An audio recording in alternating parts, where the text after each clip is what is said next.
प्रस्तुत है मशहूर कथाकार और उपन्यासकार यशपाल द्वारा पति पत्नी के अद्भुत आंतरिक संबंधों पर आधारित भावनात्मक रचना करवा का व्रत। कथा का अंत आपको आश्चर्यचकित कर देगा। अगर यह प्रस्तुति आपको पसंद आए तो कृपया वीडियो को लाइक और शेयर तथा चैनल को सब्सक्राइब कर लें। तो आइए कथा प्रारंभ करें। करवा का व्रत। कन्हैया लाल अपने दफ्तर के हमजोलियों और मित्रों से 2-3 बरस बड़ा ही था, परंतु ब्याह उसका उन लोगों के बाद हुआ।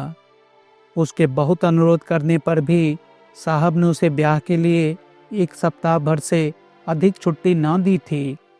लौटा तो उसके अंतरंग मित्रों ने भी उससे वही प्रश्न पूछे जो प्रायः ऐसे अवसर पर दूसरों से पूछे जाते हैं, और फिर वही परामर्श उसे दिए गए जो अनुभवी लोग नवविवाहितों को दिया करते हैं।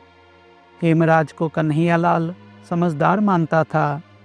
हेमराज ने समझाया, बहू को प्यार तो करना ही चाहिए, पर प्यार से उसे बिगाड़ देना या सिर चढ़ा लेना भी ठीक नहीं। औरत सर्कस हो जाती है तो आदमी को उम्र भर जोरू का गुलाम ही बना रहना पड़ता है। उसकी जरूरतें पूरी करो, पर रखो उसे अपने काबू में। मारपीट बुरी बात है, पर यह भी नहीं कि औरत को मर्द का डर ही ना रहे। डर उसे जरूर रहना चाहिए। मारे नहीं तो कम से कम गुर्रा तो जरूर दे। 3 बात उसकी मानो तो एक में ना भी कर दो। यह ना समझ ले कि जो चाहे कर या करा सकती है। उसे तुम्हारी खुशी नाराजगी की परवाह रहे। हमारे साहब जैसा हाल न हो जाए। मैं तो देखकर हैरान हो गया। एम्पोरियम से कुछ चीजें लेने के लिए जा रहे थे तो घरवाली को पुकार कर पैसे लिए। बीवी ने कह दिया, कालीन इस महीने रहने दो, अगले महीने सही। तो भीगी बिल्ली की तरह बोले, अच्छा, मर्द को रुपया पैसा तो अपने पास में रखना चाहिए, मालिक तो मर्द है। कन्हैया के विवाह के समय नक्षत्रों का योग ऐसा था कि ससुराल वाले लड़की की विदाई कराने के लिए किसी तरह तैयार नहीं हुए। अधिक छुट्टी नहीं थी, इसीलिए गौने की बात फिर पर ही टल गई थी। एक तरह से अच्छा ही हुआ। हेमराज ने कन्हैया को लिखा पढ़ा दिया कि पहले तुम ऐसा मत करना कि समझे कि तुम उसके बिना रह नहीं सकते या बहुत खुशामद करने लगो। अपनी मर्जी रखना, समझे। औरत और बिल्ली की जात एक। पहले दिन के व्यवहार का असर उस पर सदा रहता है। तभी तो कहते हैं कि गुरबारा वर रोजे अव्वल कुस्तन। बिल्ली के आते ही पहले दिन हाथ लगा दे तो फिर रास्ता नहीं पकड़ती। तुम कहते हो पढ़ी लिखी है, तो तुम्हें और भी चौकस रहना चाहिए। पढ़ी लिखी यूं भी मिजाज दिखाती है। निस्वार्थ भाव से हेमराज की दी हुई सीख कन्हैया ने पल्ले बांध ली थी। सोचा, मुझे बाजार हाट में खाना पड़े या खुद चौका बर्तन करना पड़े तो शादी का लाभ क्या। इसीलिए वह लाजो को दिल्ली ले आया था। दिल्ली में सबसे बड़ी दिक्कत मकान की होती है। रेलवे में काम करने वाले कन्हैया के जिले के बाबू ने उसे अपने क्वार्टर का एक कमरा और रसोई की जगह सस्ते किराए पर दे दी थी। सो 1.25 साल से मजे में चल रहा था। लाजवंती अलीगढ़ में 8वीं जमात तक पढ़ी थी। बहुत सी चीज़ों के शौक थे, कई ऐसी चीज़ों के भी जिन्हें दूसरे घरों की लड़कियों को या नई ब्याही बहुओं को करते देखकर मन मारकर रह जाना पड़ता था।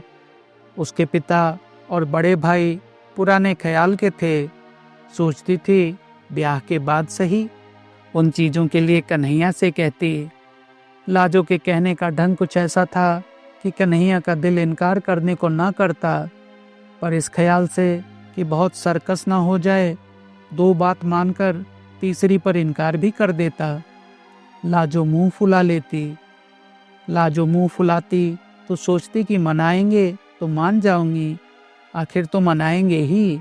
पर कन्हैया मनाने की अपेक्षा डांट ही देता। एक आध बार उसने थप्पड़ भी चला दिया। मनौती की प्रतीक्षा में जब थप्पड़ पड़ जाता तो दिल कटकर रह जाता और लाजो अकेले में फूट फूट कर रोती। फिर उसने सोच लिया, चलो किस्मत में यही है तो क्या हो सकता है। वह हार मानकर खुद ही बोल पड़ती। कन्हैया का हाथ पहली 2 बार तो क्रोध की बेबसी में ही चला था। जब चल गया तो उसे अपना अधिकार और शक्ति का अनुभव होने लगा। अपनी शक्ति अनुभव करने के नशे से बड़ा नशा दूसरा कौन होगा।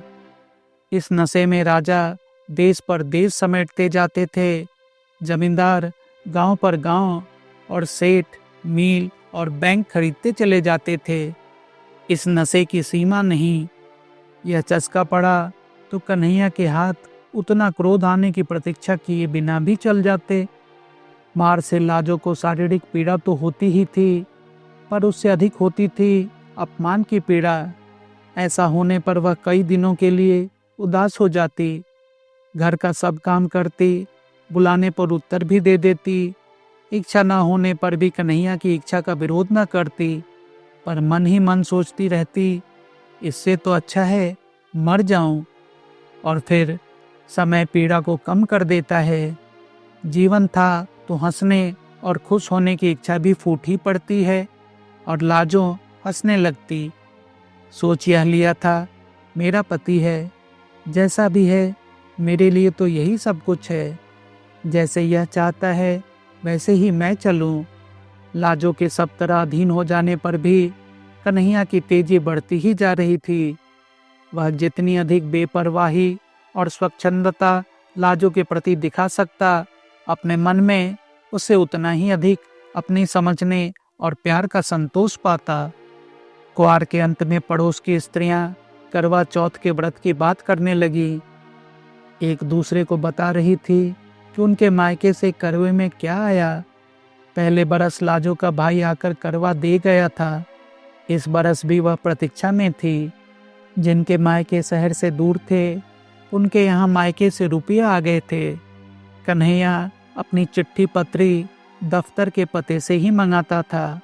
दफ्तर से आकर उसने बताया, तुम्हारे भाई ने करवे के 2 रुपये भेजे हैं। करवे के रुपये आ जाने से ही लाजो को संतोष हो गया। सोचा, भैया इतनी दूर कैसे आते।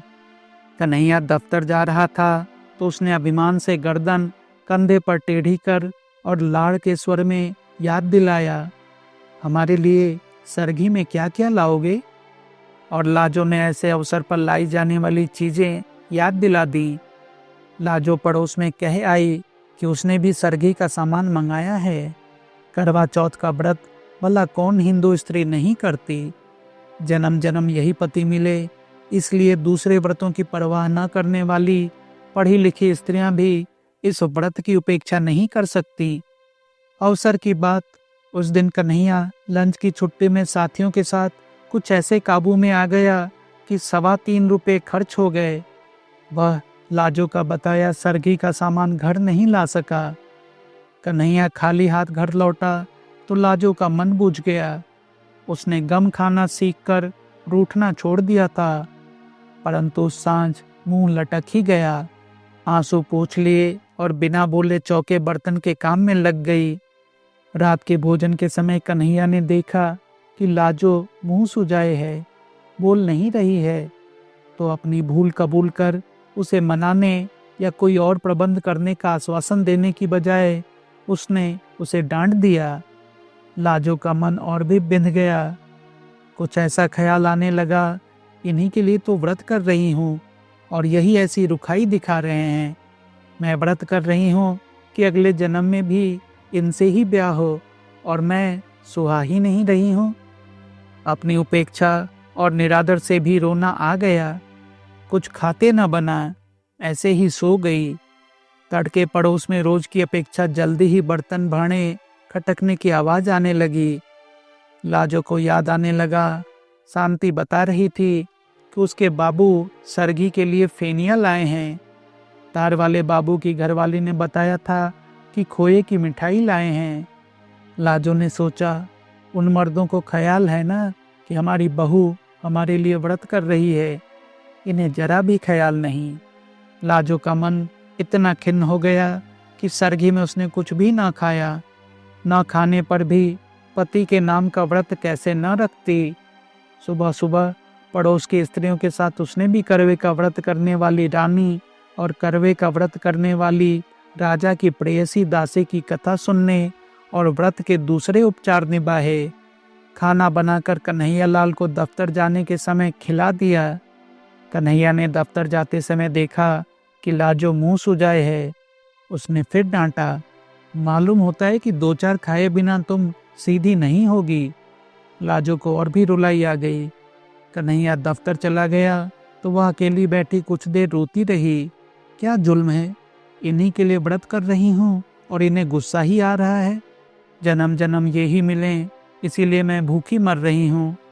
बड़ा सुख मिल रहा है ना, अगले जन्म में और बड़ा सुख देंगे। यही जन्म निभाना मुश्किल हो रहा है। इस जन्म में तो इस मुसीबत से मर जाना अच्छा लगता है। दूसरे जन्म के लिए वही मुसीबत पक्की कर रही हूँ। लाजो पिछली रात भूखी थी, बल्कि पिछली दोपहर के पहले का ही खाया हुआ था। भूख के मारे कुड़मुड़ा रही थी और उस पर पति का निर्दयी व्यवहार। जन्म जन्म, कितने जन्म तक उसे ऐसा ही व्यवहार सहना पड़ेगा, सोचकर लाजो का मन डूबने लगा। सिर में दर्द होने लगा तो वह धोती के आंचल सिर बांधकर खाट पर लेटने लगी तो झिझक गई। करवे के दिन बान पर नहीं लेटा या बैठा जाता, वह दीवार के साथ फर्श पर ही लेट रही। लाजो को पड़ोसिनों की पुकार सुनाई दी। वे उसे बुलाने आई थीं। करवा चौथ का व्रत होने के कारण सभी स्त्रियां उपवास करके भी प्रसन्न थीं। आज करवे के कारण नित्य की तरह दोपहर के समय सीने पिरोने, काढ़ने, बुनने का काम किया नहीं जा सकता था। करवे के दिन सुई, सलाई और चरखा छुआ नहीं जाता।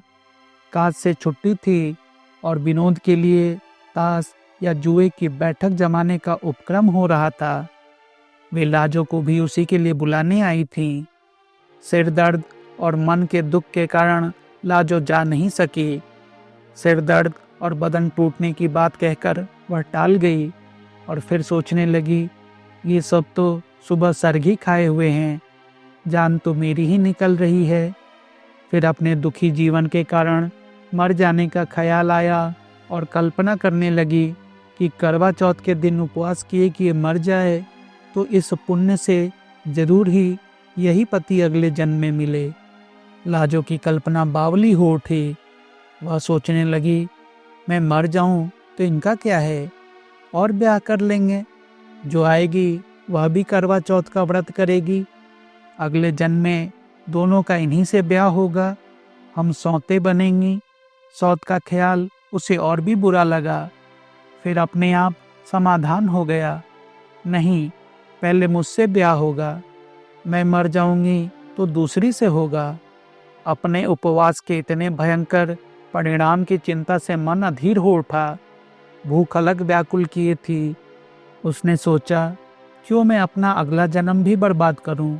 भूख के कारण शरीर निढाल होने पर भी खाने को मन नहीं हो रहा था, परंतु उपवास के परिणाम की कल्पना से मन क्रोध से जल उठा। वह उठ खड़ी हुई। कन्हैया लाल के लिए उसने सुबह जो खाना बनाया था उसमें से बची 2 रोटियां कटोरदान में पड़ी थी। लाजो उठी और उपवास के फल से बचने के लिए उसने मन को वश में कर 1 रोटी रूखी ही खा ली और 1 गिलास पानी पीकर लेट गई। मन बहुत खिन्न था। कभी सोचती, ठीक ही तो किया, अपना अगला जन्म क्यों बर्बाद करूं। ऐसे पड़े पड़े झपकी आ गई। कमरे के किवाड़ पर धम धम सुनकर लाजो ने देखा, रोशनदान से प्रकाश की जगह अंधकार भीतर आ रहा था। समझ गई, दफ्तर से लौटे हैं। उसने किवाड़ खोले और चुपचाप एक ओर हट गई। कन्हैया लाल ने क्रोध से उसकी तरफ देखा। अभी तक पारा नहीं उतरा, मालूम होता है झाड़े बिना नहीं उतरेगा। लाजो के दुखे हुए दिल पर और चोट पड़ी और पीड़ा क्रोध में बदल गई। कुछ उत्तर न दे वह घूमकर फिर दीवार के सहारे फर्श पर बैठ गई। कन्हैया लाल का गुस्सा भी उबल पड़ा। यह कड़ है, आज तुझे ठीक कर ही दूं, उसने कहा और लाजो को बांह से पकड़ खींचकर गिराते हुए 2 थप्पड़ पूरे हाथ के जोर से ताबड़तोड़ जड़ दिए और हाँफते हुए लात उठाकर कहा, और मिजाज दिखा, खड़ी हो सीधी। लाजो का क्रोध भी सीमा पार कर चुका था। खींची जाने पर भी फर्श से उठी नहीं और मार खाने के लिए तैयार हो उसने चिल्लाकर कहा, मार ले, जान से मार डाल, पीछा छूटे, आज ही तो मारेगा। मैंने कौन व्रत रखा है तेरे लिए जो जन्म जन्म मार खाऊंगी, मार डाल। कन्हैयालाल का लात मारने के लिए उठा पांव अधर में ही रुक गया। लाजो का हाथ उसके हाथ से छूट गया, बस स्तब्ध रह गया। मुंह में आई गाली भी मुंह में ही रह गई। ऐसा जान पड़ा कि अंधेरे में कुत्ते के धोखे जिस जानवर को मार बैठा था उसकी गुर्राहट से जाना कि वह शेर था, या लाजो को डांट और मार सकने का अधिकार एक भ्रम ही था।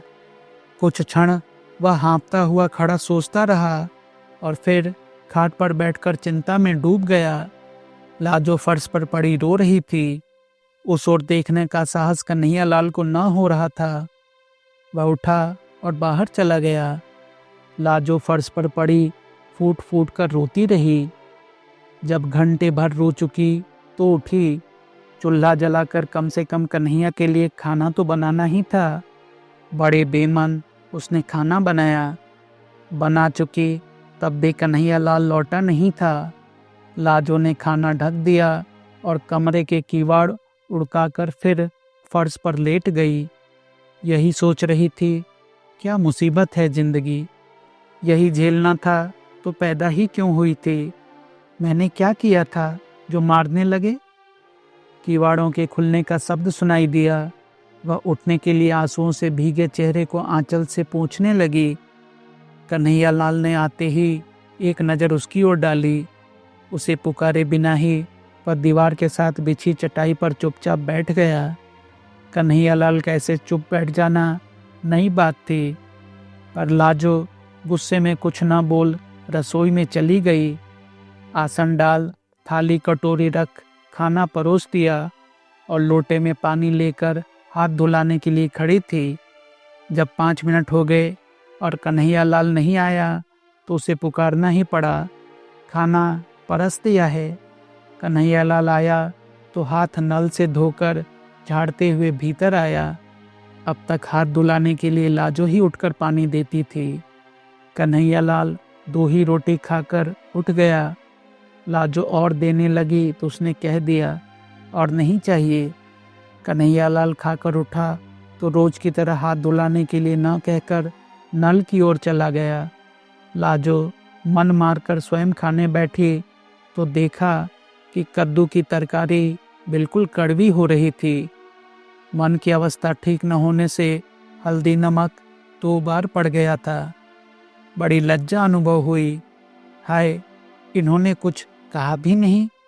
यह तो जरा कम ज्यादा हो जाने पर डांट देते थे। लाजो से दुख में खाया नहीं गया। यूं ही कुल्ला कर हाथ धोकर इधर आई कि बिस्तर ठीक कर दे, चौका फिर समेट देगी। देखा तो कन्हैयालाल स्वयं ही बिस्तर झाड़कर बिछा रहा था। लाजो जिस दिन से इस घर में आई थी ऐसा कभी नहीं हुआ था। लाजो ने शर्माकर कहा, मैं आ गई, रहने दो, किए देती हूँ, और पति के हाथ से दरी चादर पकड़ ली। लाजो बिस्तर ठीक करने लगी तो कन्हैयालाल दूसरी ओर से मदद करता रहा। फिर लाजो को संबोधित किया, तुमने कुछ खाया नहीं, कद्दू में नमक ज़्यादा हो गया है। सुबह और पिछली रात भी तुमने कुछ नहीं खाया था। ठहरो, मैं तुम्हारे लिए दूध ले आता हूँ। लाजो के प्रति इतनी चिंता कन्हैयालाल ने कभी नहीं दिखाई थी, जरूरत भी नहीं समझी थी। लाजो को उसने चीज समझा था। आज वह ऐसी बात कर रहा था जैसे लाजो भी इंसान हो, उसका भी ख्याल किया जाना चाहिए। लाजो को शर्म तो आ ही रही थी, पर अच्छा भी लग रहा था। उसी रात से कन्हैयालाल के व्यवहार में एक नरमी सी आ गई।